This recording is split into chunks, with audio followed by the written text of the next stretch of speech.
Jai Hind friends, let's start. Consider the following statement. Statement 1. The atmosphere is heated more by incoming solar radiation than by terrestrial radiation. Statement 2. Carbon dioxide and other greenhouse gases in the atmosphere are good absorber of long wave radiation. So which one of the following correct in the respective of the above statement? ठीक है, तो पहले हम देखेंगे इसका थोड़ा basic. तो देखो, यहाँ पर है हमारी अर्थ, यहाँ पर है सन। ओके, सन। सन क्या करता है यहाँ पर?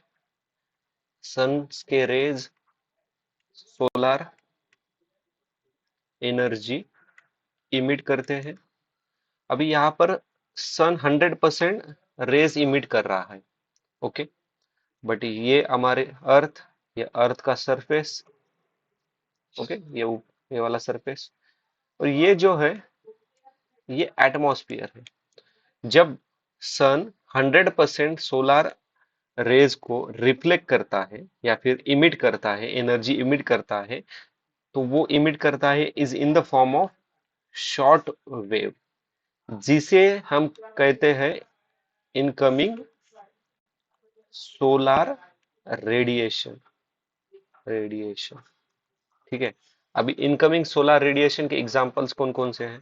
तो विजिबल, फिर ultraviolet and some infrared radiation. ठीक है, जब ये सन सन के रेज 100% अर्थ की तरफ आते हैं, तो अर्थ के ऊपर जो क्लाउड्स रहते हैं, जो माउंटेन्स के ऊपर का जो स्नो रहता है, और बाकी के जो लाइट को रिफ्लेक्ट कर सकते हैं वो वाले ऑब्जेक्ट्स है या फिर जो भी सरफेसेस है, इनके कारण जो 100% रेज आते हैं उसमें से 30% वो reflect back to the atmosphere. तो इस कंसेप्ट को कहा जाता है अल्बेडो। तो question can ask on albedo. ठीक है, तो बचे 70%। तो वो क्या करते हैं? 70% एब्जॉर्ब बाय अर्थ। बट अपनी जो अर्थ है वो सन के इतनी हॉट नहीं है। अर्थ को खुद का जो टेम्परेचर है वो टेम्परेचर है, तो उसको मेंटेन करना पड़ता है, तो उसे कूल डाउन भी होना पड़ेगा। तो ये 70% में से अर्थ क्या करेगी? 20% रेडिएट बैक करेगी, फिर से वापस भेज देगी। ठीक है, तो जो 20% फिर से emit in the form of long wave. ठीक है, जो 20% है ना, अर्थ इमिट करती है in the form of long wave. इसी लॉन्ग वेव को ही हम कहते हैं टेरेस्ट्रियल रेडिएशन। और इसके एग्जांपल्स कौन से हैं? तो ग्रीन हाउस गैसेस। और ओके, तो ये जो 50% होते हैं इनकमिंग सोलर रेडिएशन, जिसे शॉर्ट वेव भी कहते हैं, इसके कारण अर्थ का सरफेस हीटअप होता है। बट एटमॉस्फेयर हीटअप क्यों होता है? तो atmosphere heat up due to terrestrial radiation, यानी कि ग्रीन हाउस गैस। तो आंसर क्या होगा यहाँ पर? यहाँ पर क्या पूछा था हमें? Atmosphere is heated more by incoming solar radiation, तो ये गलत होगा। Atmosphere heated bye terrestrial and surface of earth heated more by incoming. Okay, और जो सेकंड स्टेटमेंट है green house gas long wave, ये स्टेटमेंट सही है। तो आंसर क्या आया इसका? ऑप्शन नंबर डी, 1 इनकरेक्ट है और सेकंड करेक्ट है। अभी क्वेश्चन नंबर सेकंड देखेंगे। Consider the following statement. Statement 1, thickness of the troposphere at equator is much greater as compare to pole. Statement 2, at the equator, heat is transported to a great height by strong convection current। ठीक है, देखो, अभी इसको पूरा basic से देखेंगे। यहाँ पे सन, यहाँ पे अर्थ, ये अपना इक्वेटर, ये वाला पोलर रीजन। ओके, अभी देखो, ये अर्थ का जो एटमॉस्फेयर होता है, यहाँ पे अलग अलग लेयर्स रहते हैं। उसमें एक है कौन सा, ट्रोपोस्फियर। ओके, एटमॉस्फेयर के जो लेयर्स है ट्रोपोस्फियर है। अभी जब थिकनेस, ट्रोपोस्फियर की जो थिकनेस होती है, इट्स डिपेंड ऑन, या फिर it vary due to temperature and temperature and convection current. अभी ये किस तरह से इंपैक्ट डालते हैं tropical, sorry, thickness of troposphere पे, वो देखेंगे। देखो, हमें पता है इक्वेटर पे क्या होता है। इक्वेटर पे सबसे ज्यादा जो सन रेज होते हैं, या फिर सन की एनर्जी जो होती है, वो सबसे ज्यादा इक्वेटर पे आती है। ओके, इस जगह पे। अभी ये इक्वेटर का जगह है यहाँ पे। ओके, मान लो ये सन यहाँ पर आ गया। सन का जो रेज है, ये इस तरह से जाएंगे यहाँ पर, तो डायरेक्टली रेज इक्वेटर पे आएंगे। तो ये डायरेक्टली इक्वेटर पे आने के कारण क्या होगा यहाँ पर, हायर सरफेस टेम्परेचर। ठीक है, और ये ऐसे एक्सपांड नहीं होते। ओके, एक्सपांड नहीं होते यहाँ पर, जो सन के रेज है ना वो एक्सपांड नहीं होते। अगर पोल पे सन के जो रेज आते हैं वो एक्सपांड होते हैं, मतलब वो ज्यादा एरिया कवर करते हैं, but due to tiltation factor and revolution factors रहते हैं ना, उसके कारण ये जो इक्वेटर पे जो रेज आते हैं वो कम जगह पे आते हैं, बट वो ज्यादा इंटेंसिटी के साथ आते हैं। ओके, और इसके कारण उनका जो हायर सरफेस टेम्परेचर होता है। अभी देखो, यहाँ पे टेम्परेचर ज्यादा हुआ, टेम्परेचर ज्यादा होने के कारण क्या होगा, जो एयर है वो एक्सपांड होगी।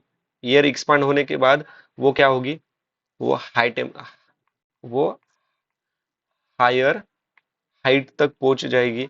ओके, अभी देखो साइड में आते हैं अपने, जो स्ट्रॉन्ग कन्वेक्टिंग करंट रहते हैं ना, स्ट्रॉन्ग कन्वेक्टिंग करंट इक्वेटर पे। तो ये क्या करते हैं, जो ये गर्म हवा है ना, और गर्म हवा क्यों हुई है, ड्यू टू अर्थ से जो रेज आ रहे हैं इक्वेटर पे, उससे यहाँ इक्वेटर की जो लैंड है वो गर्म हो गई है। वो लैंड गर्म होने के कारण एयर एक्सपांड हो गई है, आकाश में एयर जा रही है, उसको जाने के लिए और ज्यादा पुश कौन दे रहा है, तो वो स्ट्रॉन्ग कन्वेक्टिंग करंट कर रहे हैं। ओके, जब hot air goes to the atmosphere, तो ये जो यहाँ पर क्या होगा, जो कोल एयर है वो सिंक डाउन होगी। जब हॉट एयर एटमॉस्फेयर पे जा रही है और कोल्ड एयर सिंक हो रही है, तो क्या बन रहा है यहाँ पर, यहाँ पर बन रहा है circular pattern. Okay, circular pattern. और देखो अभी हमने ऑलरेडी देखा कि स्ट्रॉन्ग कन्वेक्टिव करंट, ये जो हॉट ये है ना एयर, उसको एटमॉस्फेयर में ढकल रही है। ठीक है, तो इससे क्या होते हैं, हमने देखा कि जो थिकनेस होते ही वो वैरी होते हैं due to temperature and convection current. तो इक्वेटर के इस फिनोमिना के कारण जो इक्वेटर से लेके ट्रोपोस्फियर की जो हाइट होती है वो अप्रोक्सीमेटली 18 किलोमीटर है, और पोल से ट्रोपोस्फियर पर है 8 किलोमीटर। ठीक है, तो इसका आंसर क्या आएगा, 1 and 2 बोथ आर करेक्ट, और इसका second is the correct explanation of statement 1। Answer A is the correct answer. ठीक है, अभी देखेंगे क्वेश्चन नंबर थर्ड। यहाँ पर पूछा है हमें, how many of the above are product of volcanic eruption. अभी देखो, वोल्केनो जब इरप्ट होता है तब काफी सारे एलिमेंट्स बाहर आते हैं, काफी सारे कंपाउंड, काफी चीजें बाहर आती है। अगर पायरोक्लास्टिक डिब्रीज 0.1% भी बाहर आए तो, एश और डस्ट 0.1% भी बाहर आई तो, नाइट्रोजन और सल्फर कंपाउंड 0.1% भी इमिट हो गई है तो ये क्या होगा, ये गिना जाएगा प्रोडक्शन ऑफ वोल्केनिक इरप्शन में। तो आंसर है 1 2 3 4, D is the correct answer. Okay, ठीक है दोस्तों। अभी देखो दोस्तों, जो पहला और दूसरा क्वेश्चन है ना वो काफी टफ है। अगर आपको यहाँ पे कोई डाउट है ना, तो प्लीज मुझे कमेंट पे पूछ सकते हो आप। अभी क्वेश्चन नंबर 4 को देखेंगे। With which of the following are correct interference from isothermal maps in the month of January. Isothermal maps of, ठीक है, isothermal deviate to the north over the ocean and south over the continent. ठीक है, the presence of cold ocean current, Gulf Stream and North Atlantic drift make the North Atlantic Ocean cooler and the isotherms bend toward the north. पहले समझते हैं isotherms को. Isotherms मतलब क्या होता है? ये मैप पर जो लाइंस होते हैं ना, जो connecting points of same temperature, इसे ही कहा जाता है आइसोथर्मल लाइंस. ठीक है, तो ये जो फर्स्ट स्टेटमेंट है, isotherm deviate to the north over the ocean and to the south over the continent, ये स्टेटमेंट सही है. बट ये जो सेकंड स्टेटमेंट है, यहाँ पर ये जो gulf gulf stream and north Atlantic drift है ना, ये कोल्ड नहीं तो वार्म ओशन करंट है. तो इसी के कारण सेकंड गलत होता है. आंसर आएगा हमारा ऑप्शन नंबर 1 ओनली. अभी क्वेश्चन नंबर 5 है कि को following countries are well known as to largest coca production. ठीक है, तो ये है ऑप्शन नंबर सी के आइवरी एंड घाना. अभी क्वेश्चन नंबर 6 देखेंगे.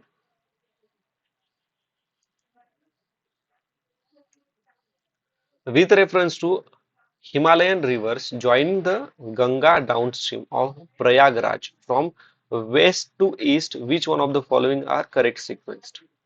ठीक है, तो नॉर्थ साउथ ईस्ट वेस्ट, हमें वेस्ट टू ईस्ट जाना है.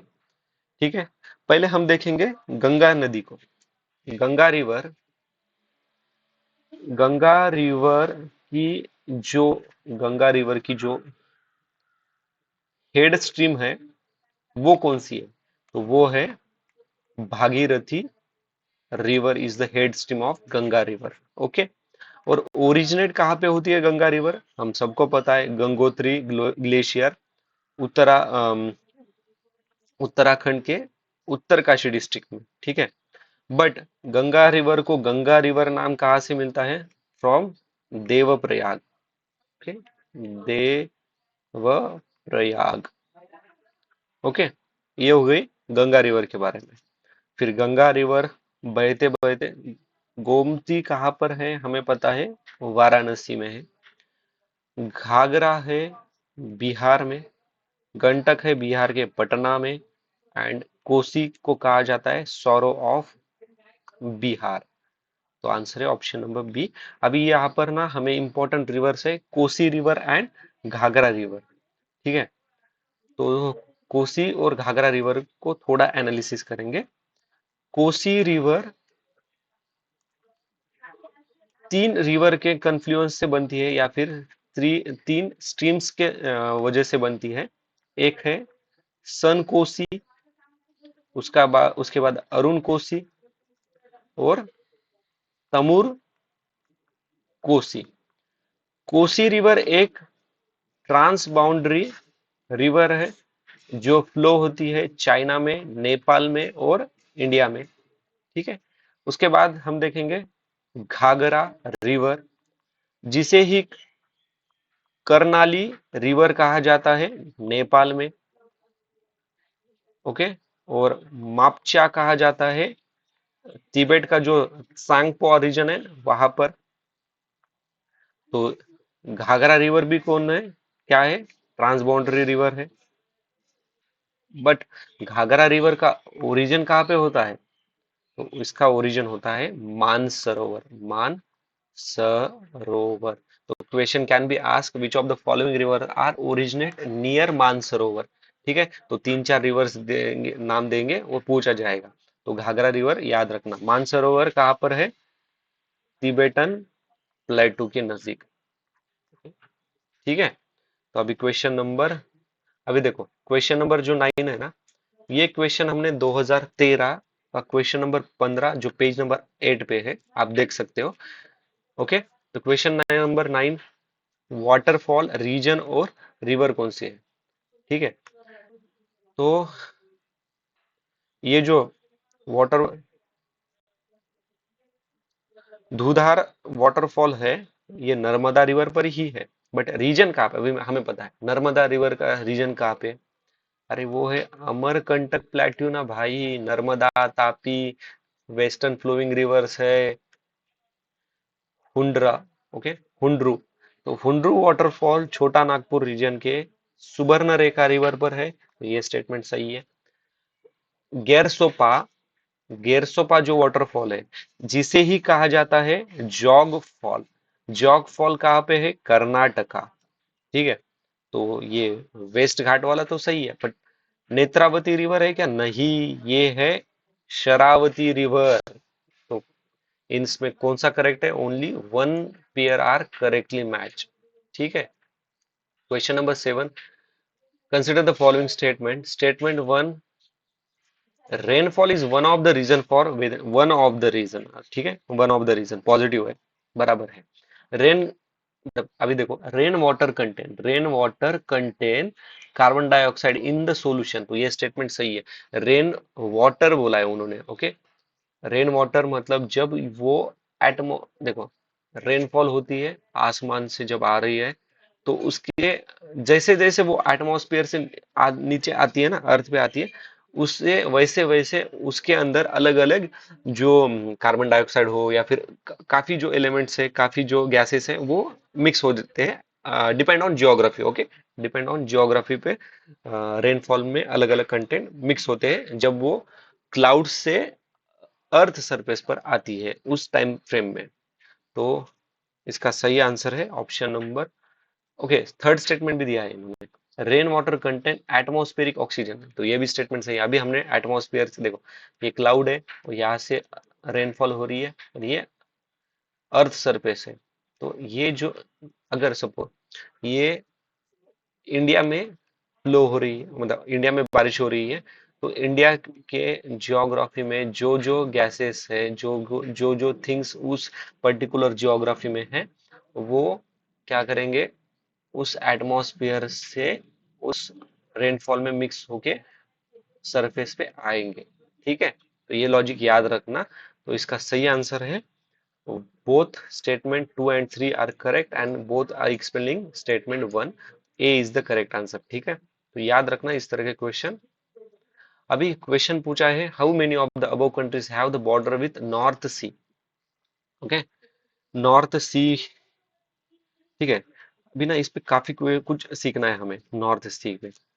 नॉर्थ सी में नॉर्वे है क्या, नॉर्वे है, जर्मनी भी है, फिर डेनमार्क है, नेदरलैंड है, बेल्जियम, उसके बाद फ्रांस एंड यूके, ओके। तो ये 7 कंट्रीज आ दिया। अभी ना याद रखना है, बहुत इंपॉर्टेंट पॉइंट बता रहा हूँ मैं आपको, ठीक है, क्वेश्चन पूछ सकते हैं, ओके। या फिर एटलीस्ट आपको ना इलिमिनेशन में तो मदद कर ही सकते हैं ये कंसेप्ट, ठीक है। अभी देखो, नॉर्थ सी, नॉर्थ सी और एटलांटिक ओशन, इन दोनों को कनेक्ट कौन करता है, तो वो करता है स्ट्रेट ऑफ डोवर। अभी मुझे बताओ, स्ट्रेट होता क्या है, दो वाटर बॉडी को कनेक्ट करने वाले को कहते हैं हम स्ट्रेट। ओके, नॉर्थ सी और एटलांटिक ओशन को कौन सा स्ट्रेट कनेक्ट करता है, तो डोवर, ठीक है। एक और बार बोलेंगे, यही पे मगअप कर लेंगे। नॉर्थ सी और एटलांटिक ओशन को कौन सा स्ट्रेट ज्वाइन करता है, तो strait of Dover. North Sea and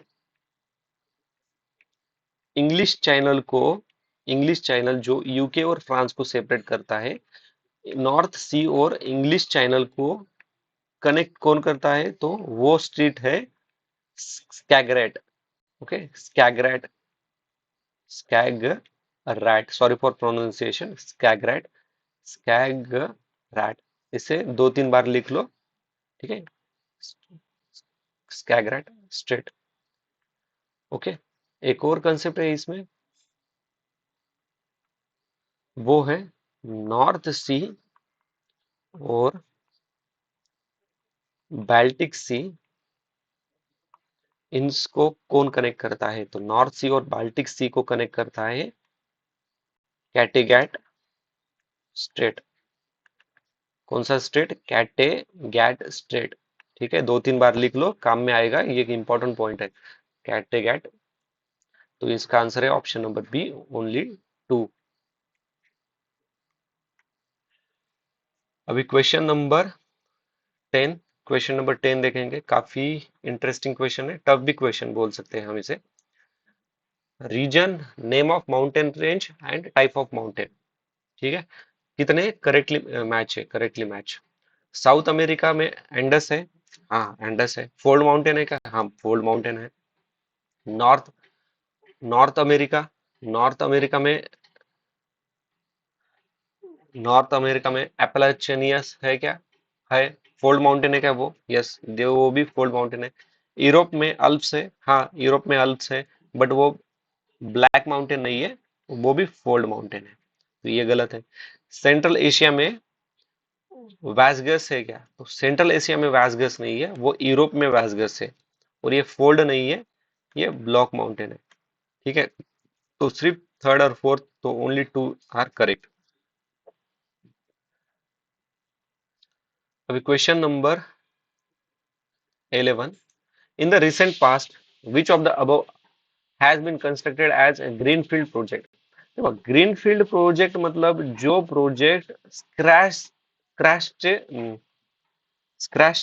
से बन रहा है, मतलब जीरो से उसकी इंफ्रास्ट्रक्चर चालू हुई है। ओके, तो इसमें कौन कौन से हैं?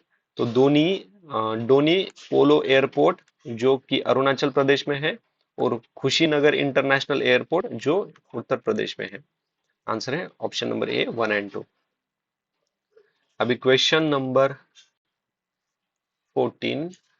With reference to Coriolis force, which of the following statement are correct? ठीक है, Coriolis force, it increases with the increase in the wind velocity, increase in wind velocity। ठीक है, maximum at pole and absent at equator.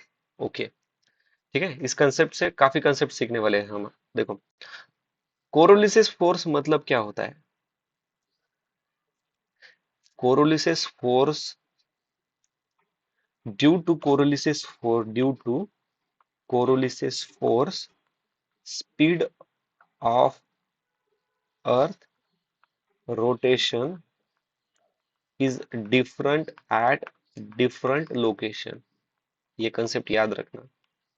Due to Coriolis increase in velocity of wind, तो first statement सही आ गया। Okay, जब north hemi देखो, ये earth, north hemisphere, south hemisphere. North hemisphere में Coriolis force moves clockwise direction, and south तो north में क्लॉकवाइज है, तो साउथ में एंटी क्लॉकवाइज है। ठीक है, मतलब ये क्या कर रहे हैं? ये इन्फ्लुएंस कर रहे हैं, in Coriolis force influences oceanic current. ठीक है, and it maximum at pole and absent at equator. ये स्टेटमेंट भी सही है, तो आंसर क्या आएगा? 1 एंड 2। ठीक है, अभी इसमें थोड़ा और एडिशन करेंगे। ठीक है, ये हमारी अर्थ है। अर्थ की रेडिएशन हर पॉइंट पे अलग अलग है, अलग अलग है। इक्वेटर पे अलग है, पोल पे अलग रेडिएशन है।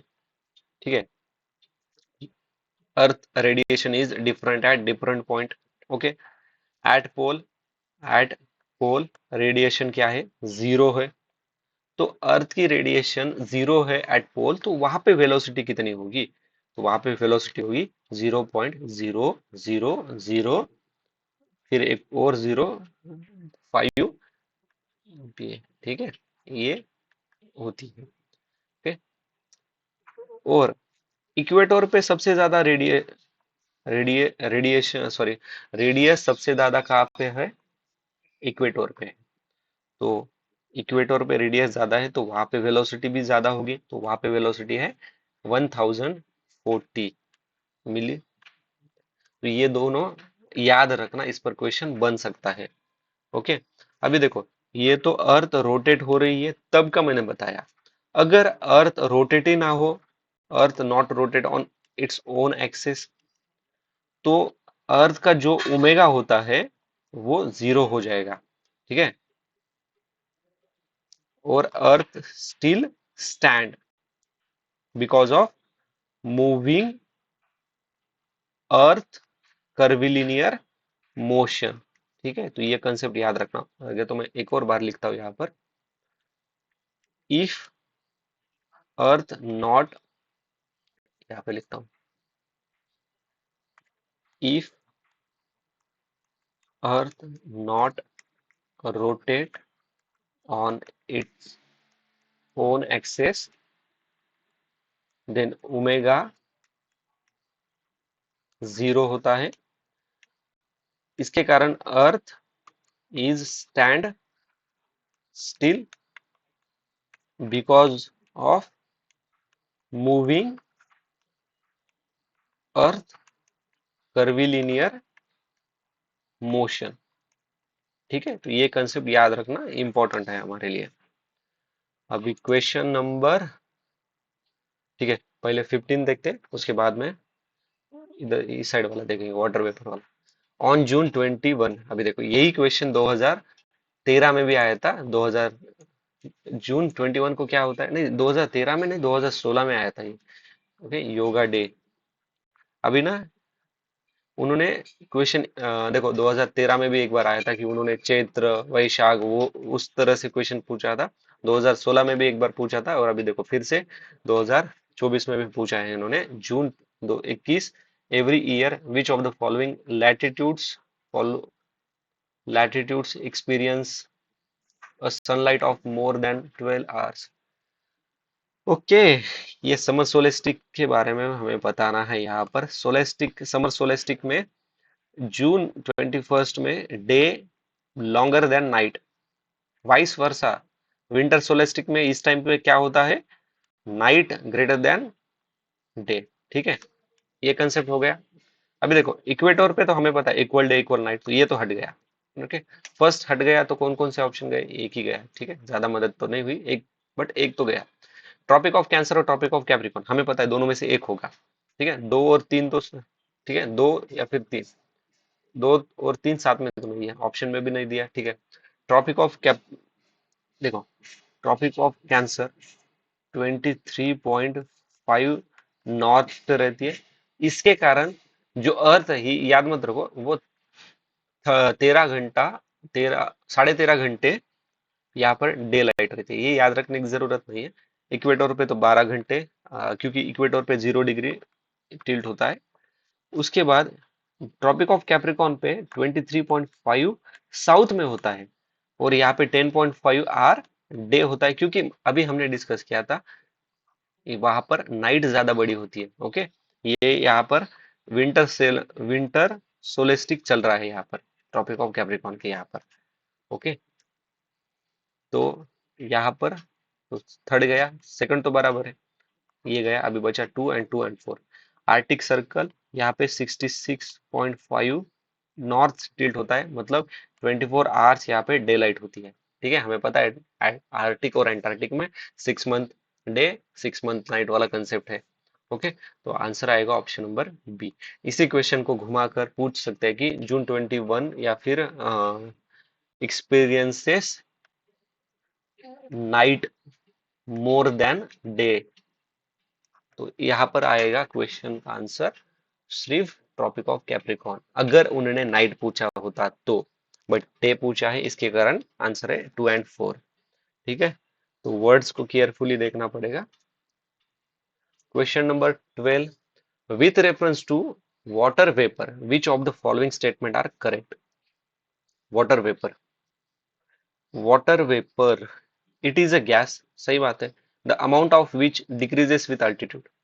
देखो अगर आपने ठीक है, पहले देखते हैं, पर its percentage of maximum at pole, maximum at pole. देखो जैसे जैसे एज वी गो अबव, देखो ये अर्थ है, जैसे जैसे अर्थ के ऊपर चले जाएंगे हम, वैसे वैसे क्या होता है, टेम्परेचर डिक्रीज होती है।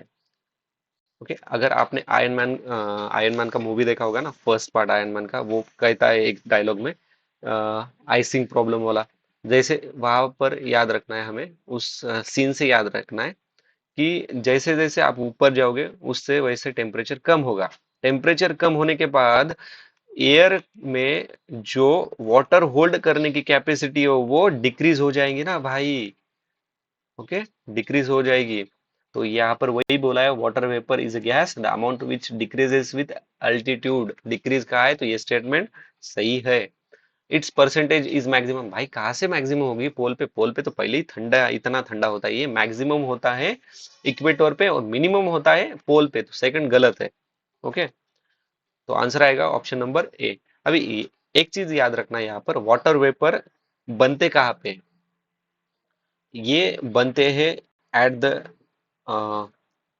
Originate from the surface of earth. Earth के जो सरफेस है उसके ऊपर से ये बनते हैं, स्पेशली ओशन या फिर सी, लेक, अर्थ बॉडी या फिर एनी वाटर बॉडी, वहां पर वाटर वेपर्स बनते हैं।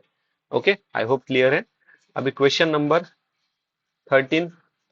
अभी ये क्वेश्चन काफी इंपॉर्टेंट है, ठीक है, क्योंकि ना यहाँ पर गलती होने के चांस ये है कि हम सेकंड जो स्टेटमेंट इन्होंने दिया है ना, precipitation occurs through out the year, यहाँ पर गलती से भी गलती हो सकती है कि प्रिसिपिटेशन है ना, ऑकर्स, ये थ्रू आउट द ईयर के जगह पे डेली पढ़ के गलती कर सकते हैं। अगर यहाँ पे डेली होता तो इक्वेटोरियल क्लाइमेट है, बट यहाँ पर डेली नहीं है, थ्रू आउट द ईयर कहा है उन्हें। और annual and daily range of temperature low होता है। Precipitation varies 50 centimetre to 250 centimetre. तो ये जो पूरे कैरेक्टरिस्टिक्स दिए हैं उन्होंने, तो वो दिए हैं मरीन वेस्ट कोस्ट क्लाइमेट के, मरीन वेस्ट कोस्ट क्लाइमेट। और दो तीन कैरेक्टरिस्टिक्स याद रखना, यहाँ पर माइल्ड और वेट विंटर रहता है, कूल एंड डैम्प समर रहता है। ठीक है, अभी मरीन वेस्ट कोस्ट क्लाइमेट कौन से लोकेशन को कवर करता है? तो मरीन वेस्ट, तो ये कवर करता है यूएस कनाडा का कुछ पार्ट।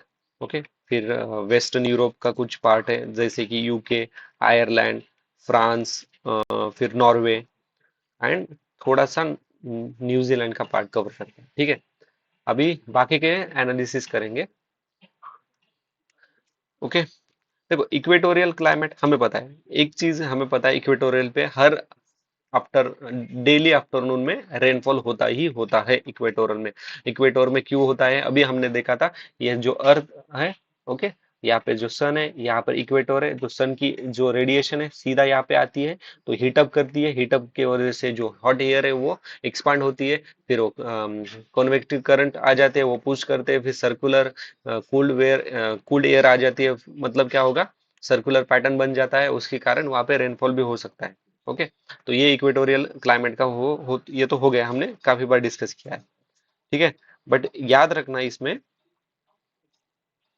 इक्वेटोरियल क्लाइमेट में हाई टेम्परेचर है, मतलब या अभी हमने देखा यहाँ पे सन के रेज डायरेक्टली आते हैं, तो हाई टेम्परेचर तो होगा ही यहाँ पर।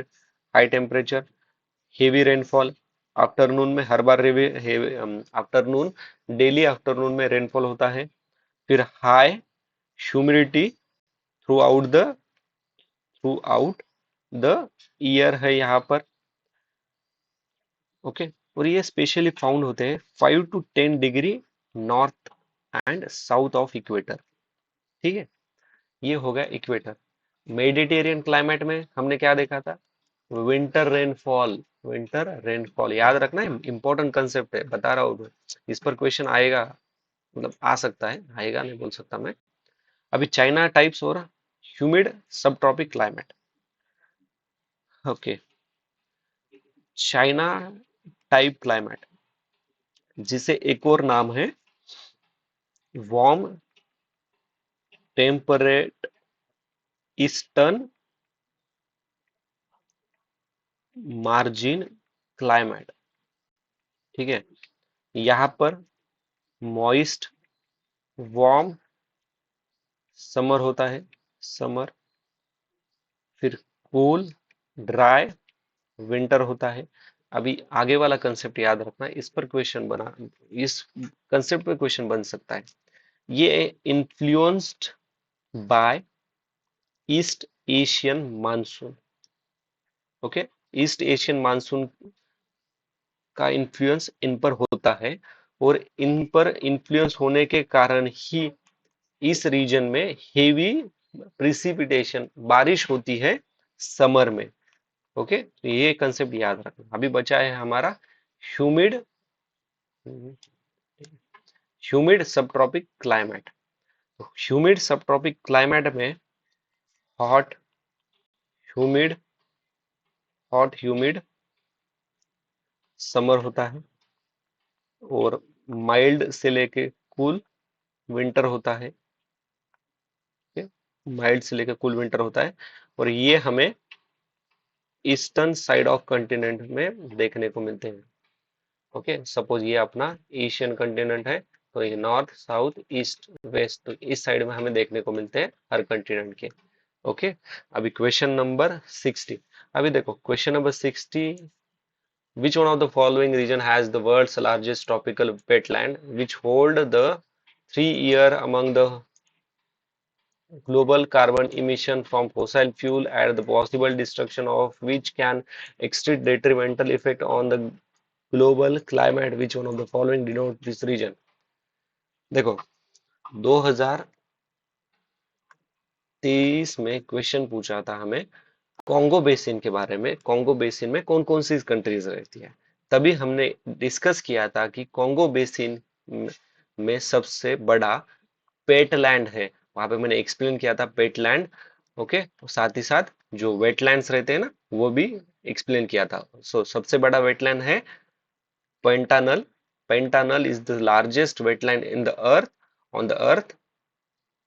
और ये कहाँ पे है? ये ब्राजील में, फिर बोलेविया और पराग्वे में देखने को मिलता है। ठीक है, अभी ये बाकी पूरे ऑप्शन को एनालिसिस करेंगे।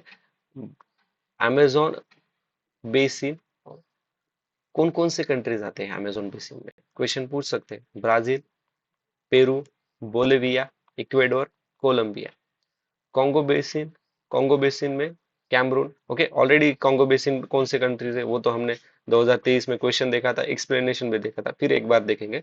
कॉन्गो, फिर central Republican Africa, central Africa, उसके बाद democratic Republican Congo, Republican of Congo, फिर इक्वेटोरियल गुएना एंड गैबॉन। फिर उसके बाद है, अभी देखो, अभी तक कभी इस रीजन पे कभी इस, ये जो रीजन है ना, किकोरी रीजन, ये इंटायरली है पपुआ न्यू गुइनी में। तो ये यहाँ पर क्वेश्चन बन सकता है, ये काफी मतलब कभी अभी तक पूछा नहीं है। देखो, रियो डी ला प्लास्टो बेसिन, तो ये अमेजोन बेसिन के बाद वाला सबसे बड़ा बेसिन है। Argentina, Brazil, Paraguay, Uruguay, Bolivia में। ओके, अब नेक्स्ट क्वेश्चन देखेंगे।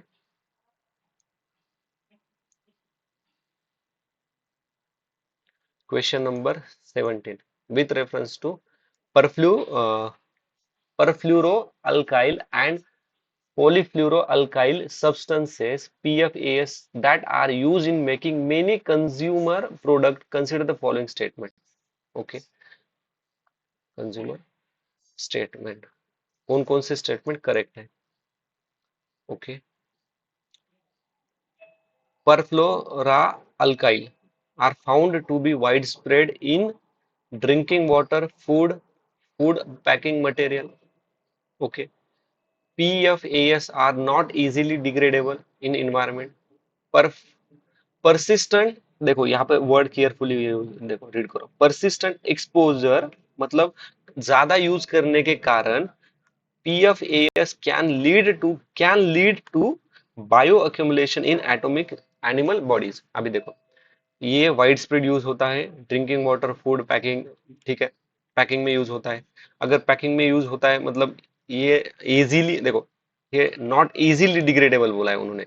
ओके, नॉट इजीली डिग्रेडेबल, सही है ना? इजीली डिग्रेडेबल नहीं है, इसलिए तो पैकिंग में यूज कर रहे हैं।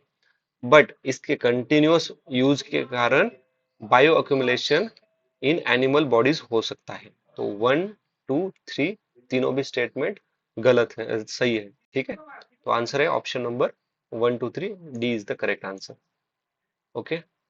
और एक चीज याद रखना, PFAS known for strong carbon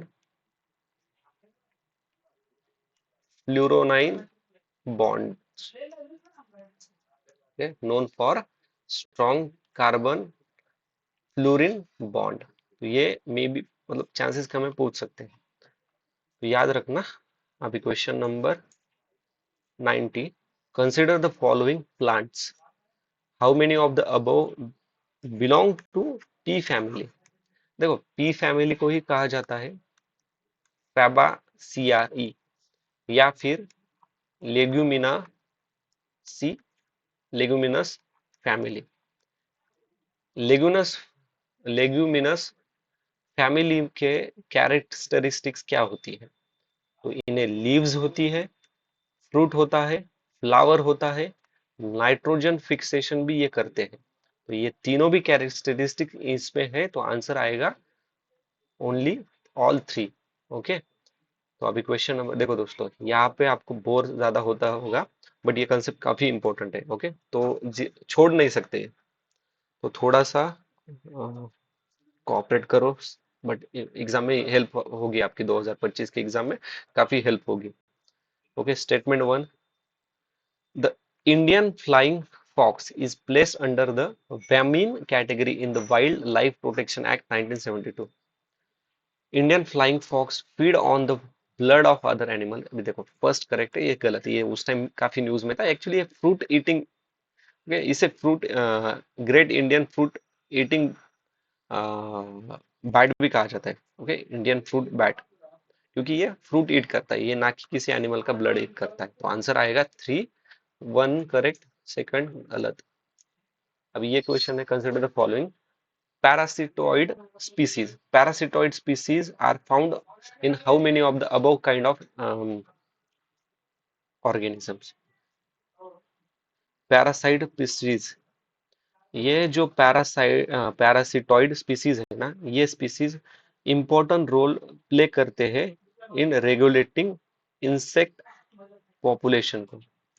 okay, and the use in parasitic species use in control biological, ठीक है।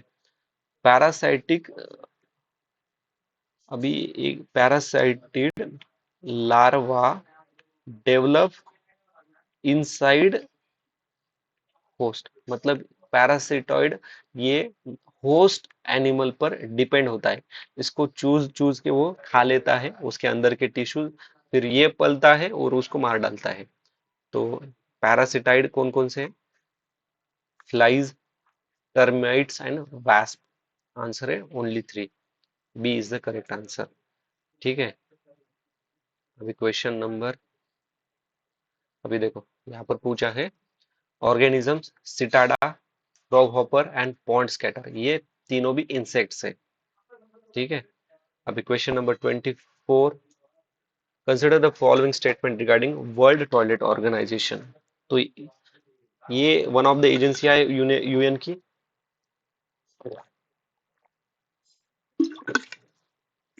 तो वर्ल्ड टॉयलेट ऑर्गेनाइजेशन यूएन की एजेंसी नहीं है, एक एनजीओ है।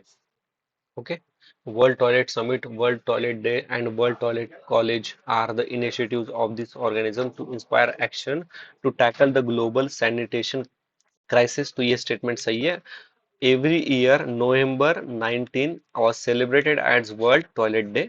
और ये जो फोकस है ना, एक्चुअली इनका focus least develop countries and develop countries में ओपन डिफिकेशन एंड करना नहीं है। यहाँ इनका एम है work to improve sanitation, work to improve sanitation. तो यहाँ पर सिर्फ only two is the correct answer. Okay, option A is the answer है। अभी question number 22, consider the following statement. अभी देखो यहाँ पर स्टेटमेंट वन क्या है, many chewing gums found in the market are consider a source of environment pollution. Many मतलब, अगर मेनी कहा है इन्होंने, 100 में से 20 भी हो गए तो ये स्टेटमेंट सही होगा। Many chewing gum contain plastic as gum base, many कहा है ना कि ऑल कहा है इन्होंने। ओके, ये भी स्टेटमेंट सही है। आंसर है इसका one and two are correct, and second explain statement one. Okay, अभी क्वेश्चन नंबर, पहले 25 देखेंगे, बाद में 23 देखेंगे। 25 इजी है।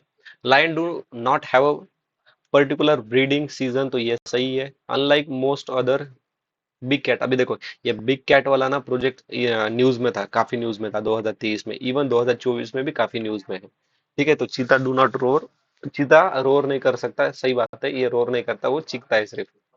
Okay. Okay, unlike male lion, male leopard do not proclaim their territory by the scent marketing. आप भाई, देखो, मेल और टेरिटरी के लिए लड़ेंगे नहीं तो क्या ही करेंगे फिर। थर्ड स्टेटमेंट गलत है, तो आंसर है इसका 1 and 2, A is the correct answer. अभी क्वेश्चन देखेंगे हम 23 को, काफी इंपॉर्टेंट पॉइंट है।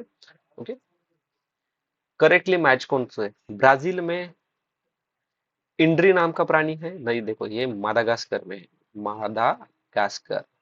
और इंड्री क्रिटिकली इंडेंजर्ड है। तो ये टफ क्वेश्चन है, काफी टफ क्वेश्चन है, इस तरह के क्वेश्चन छोड़ना ही बेटर रहता है। ओके, चॉइस इज यूर, मैं मेरा ओपिनियन बता रहा हूँ। एल्क, लीस्ट कंसर्न, एल्क पाया जाता है north America and north east Asia, यहाँ पर। ओके, तो बोनोडो कहाँ पे मिलता है? तो बोनोडो मिलता है डेमोक्रेटिक रिपब्लिकन ऑफ कॉन्गो। तो यहाँ पे सही कितने आए हैं हमारे? एक भी सही नहीं है, option D is the correct answer. ठीक है, अभी question number 26, which one of the following is the correct description of 100 million farmer? अभी देखो, जितना बड़ा क्वेश्चन उतना इजी क्वेश्चन रहता है। 100 मिलियन फार्मर, अभी लास्ट लास्ट सॉरी, डी से पढ़ेंगे। It is a platform with the mission of encouraging the farmer to form farmer product organization or agri agribusiness consortium, thus facilitating to the access to the global market to sell their product। भाई इतना गलत है ये। Okay, इतना बड़ा तो नहीं रहता। ओके, इतना बड़ा प्रोजेक्ट नहीं है ये। डिजिटल मार्केट फुल्ली इंटीग्रेटेड, अभी देखो ब्लॉकचेन वाला है, गलत है। ठीक है, ब्लॉकचेन और इसमें नहीं है। It is an international alliance and network of individual and farmer organization। नहीं भाई, इंडिविजुअल फार्मर ऑर्गेनाइजेशन ऐसा कुछ नहीं रहता, बचा है एक। अभी देखो ये भी सही क्यों है? It is a platform for accelerating the transition toward the food and water system that net zero carbon nature position positive, nature positive and that aims to increase farmer resilience. सीधा सिंपल लैंग्वेज में explain किया है क्या करना है। और यहाँ पे देखो कितने हौच पौच बना है कि ये इंटरनेशनल अलायंस बनाएंगे, फिर ब्लॉकचेन यूज करेंगे, फिर बड़ा प्लेटफॉर्म बनेगा। भाई इतनी जरूरत है क्या? कुछ नहीं। अभी क्वेश्चन नंबर 27 में क्या पूछा है कि डिस्ट्रीब्यूटेड एनर्जी रिसोर्स। अभी देखो डिस्ट्रीब्यूटेड एनर्जी रिसोर्स मतलब क्या है कि स्मॉल स्केल पे यूज किया जाता है, मतलब हाउस में या फिर बिजनेस, जो कंपनीज वगैरह रहते हैं, छोटी कंपनीज बोल रहा हूँ मैं, जो 100-200 एम्प्लॉय काम करते हैं, वहां पे ये इस तरह के डिस्ट्रीब्यूटेड एनर्जी रिसोर्सेज यानी कि स्मॉल स्केल पे यूज होता है। तो battery storage, biomass generator, fuel cell, root roof top solar photovoltaic units, ये सब आते हैं। इवन सोसाइटी में, अगर आप सोसाइटी में रहते हो, जो जनरेटर वहां पे रहता है ना, जब लाइट चली जाती है तो जो लाइट चल जाती है वो भी डिस्ट्रीब्यूटेड एनर्जी रिसोर्सेज में आता है। अभी डिस्ट्रीब्यूटेड एनर्जी रिसोर्सेज देखा हमने। ओके, अभी large scale generation of electricity, तो वो किस पर डिपेंड है? वो है fossil fuel power plant, nuclear power plant, hydro electric dams, wind farms. Okay, तो question can be asked on that. Okay, large scale generation of electricity में कौन कौन से आते हैं? ठीक है, अभी क्वेश्चन देखेंगे, आंसर है option number D, all above. ठीक है, क्वेश्चन नंबर 29 पहले देखेंगे, उसके बाद 28 और 30 देखेंगे, क्योंकि वहां पे थोड़ा साथ में बताना है। यहाँ पर पूछा है हमें, how many of the above have poisonous species among them. अबे देखो, कितने तो बटरफ्लाईज है, कितने तो थाउजेंड्स या फिर उससे भी ज्यादा कई बटरफ्लाईज की स्पीसीज है, हमें पता भी नहीं है। मिलियंस ऑफ फिश है। ओके, थाउजेंड्स ऑफ फ्रॉग्स है। इसमें से एक भी पॉइजनस रहेगा तो ये आंसर क्या होगा? इसी लॉजिक के साथ आंसर आएगा सी। ठीक है, अभी क्वेश्चन नंबर 28 में उन्होंने क्या कहा है हमें, which one of the following show a unique relationship with an insect that has coevolved with it and that is the only insect that can pollinate the tree. Okay, pollinate करता है तो ये है fig. Okay, fig shows this kind of. तो fig मुझे बताओ कहाँ का नेटिव है। तो ये नेटिव है साउथ वेस्ट एशिया का and eastern Mediterranean tropical region का। ओके, ईस्टर्न मेडिटेरियन का। इंडिया में फिग कहाँ पे पाया जाता है? तो इंडिया में फिग मिलता है ट्रॉपिकल रेन फॉरेस्ट, जो महाराष्ट्र में, गुजरात में, तमिलनाडु, कर्नाटका में है। ठीक है, अभी फिग, फिग के बारे में तो देख लिया। अभी याद रखना हमें है कि महुआ, सैंडलवुड एंड सिल्क कॉटन, ये तीनों भी नेटिव है इंडिया के। ठीक है, ये सैंडलवुड पे तो पूरा पूरा डिस्कस करना है हमें। महुआ, हम पता है महुआ ड्राई डेसिडियस फॉरेस्ट में देखने को मिलता है। इंडिया में छत्तीसगढ़ और झारखंड में ज्यादातर है। Silk cotton, silk cotton moist deciduous, फिर semi green forest plain area में हमें देखने को मिलता है। अब ये सिल्क कॉटन जो है ना, उसे ही सीमल कहा जाता है, उसे ही इंडियन कैपपोक ट्री भी कहा जाता है, इसे ही शालमली कहा जाता है। ओके, अभी सैंडलवुड के बारे में थोड़ा डिस्कस करेंगे, क्योंकि इस पर अभी तक 4 से 5 बार क्वेश्चन बने हैं। देखो लास्ट 10 ईयर में 3 से 4 बार तो क्वेश्चन सैंडलवुड पे बना ही है। ओके, डायरेक्टली या फिर इनडायरेक्टली। तो सैंडलवुड, रक्तचंदन, तो ये नेटिव है इंडिया का, ये तो हमने देख लिया। ओके, देखो सैंडलवुड एक स्मॉल एवरग्रीन ट्री है, बट ये ग्रो होती है ट्रॉपिकल डेसिडियस एरिया में। मतलब ये आके इसके जो लीव्स होते हैं वो शेड होते हैं during dry season. Okay, India में सबसे ज्यादा कौन कौन से प्लेसेस पे? तो देखो तमिलनाडु के जो नीलगिरी वाले एरिया है ना, वहाँ पे सबसे ज्यादा है। स्पेशली तमिलनाडु के 3 डिस्ट्रिक्ट है, याद रखने की जरूरत नहीं है। तिरुपट्टूर, फिर Salim and Satya Sathyamangalam. Sorry for pronunciation अगर कोई गलत हुआ तो। ओके, सैंडलवुड ट्रीज को ग्रो होने के लिए कौन कौन सी कंडीशन लगती है? ट्रॉपिकल एंड सब tropical region with hot humid climate and specific soil रहती है इनको, एंड जो अल्टीट्यूड भी लगता है। ये जो ट्रीज है रेड सॉइल को ज्यादा प्रेफर करते हैं, फिर सैंडी लूम सॉइल को प्रेफर करते हैं, जहाँ की अल्केलिटी, एसिडिटी जो रहती है ना इसकी 6.7 से लेकर 7.5% है। अल्केलिन, अल्कलाइन है, सॉरी अल्कलाइन। अभी बेस, एसिड बेस और अल्कलाइन, बेस में अगर वाटर मिलाए तो अल्कलाइन बनता है, ये याद रखना। ठीक है, अल्टीट्यूड कितना होना चाहिए? तो 700 से लेकर 1100 मीटर, और मॉडरेट सनलाइट और रेनफॉल की आवश्यकता होती है। ये कुछ कैरेक्टरिस्टिक्स है इनकी, मे भी पूछ सकते हैं। ओके, अभी क्वेश्चन नंबर 30 देखो। Actually native in India red sander है, तो only A is the correct answer, क्योंकि कैशू नेटिव है। कहाँ का नेटिव है? नॉर्थ ईस्ट ब्राजील का। ओके, गोवा मत समझ लेना। पपया कहाँ का नेटिव है? तो ये papaya tropical region of America, particularly Mexico and central America का। ठीक है, ओके। हमने एक हिस्ट्री में क्वेश्चन देखा था, देखो old world and new world क्या क्या चीजें ट्रांसफर हुई थी, उसे ही कोलंबस एक्सचेंज भी कहा जाता है, याद है? अभी ना अ, ये है इंडियन इंफॉर्मेशन ब्यूरो का रिपोर्ट, और यहाँ पर उन्होंने नेटिव ट्री स्पीसीज कौन कौन सी है, एक्चुअली वो प्लांटेशन कर रहे हैं पोल्यूशन रिड्यूस करने के लिए, कम कॉम्बैट पोल्यूशन के लिए। तो यहाँ पे स्पीसीज है, उनके बॉटनिकल नेम ये तो हमें नहीं इंपॉर्टेंट, तो एक बार ये जस्ट नेम के यहाँ पर आप गो थ्रू कर लो। मैं ये पीडीएफ अपने टेलीग्राम ग्रुप में डाल देता हूँ। ठीक है, यहाँ पे स्पीसीज भी दिया है, नेटिव श्रब्स भी पूछा है इन्होंने, अभी तक श्रब्स कभी पूछे नहीं है, तो इस पर भी क्वेश्चन बन सकेगा।